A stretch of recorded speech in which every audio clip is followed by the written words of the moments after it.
I've been attached with the feeling of waking up with you by my side.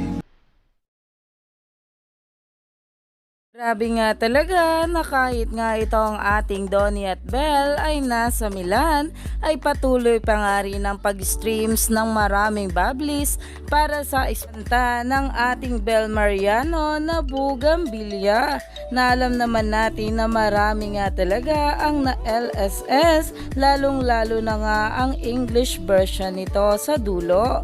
Pero ito na nga guys ang pag-uusapan natin, dahil nga ang kanta ng ating Belle Mariano ay umabot na nga ng 10 million Spotify streams. Ang tanging dahilan nito, ang Bugambilya ng ating Belle Mariano ay umabot na nga rin ng 4 million streams sa Spotify.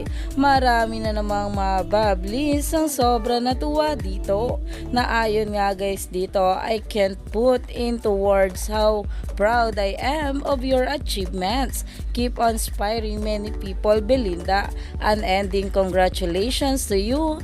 Happy for streams Bugambilya, na kahit nga ito si Direct May Cruz Salviar ay labis talaga ang paghanga sa ating Belle Mariano. Alam naman natin na ang number 1 supporter talaga ng ating Belle ay ang kanyang Donato, na marami talagang mabablis ang mas lalo pang humahanga sa ating Belle at kay Donnie Pangilinan ngayon. Kaya naman stay tuned lang tayo for more update sa ating couple na sila Donnie at Belle sa mga susunod pa na ayuda.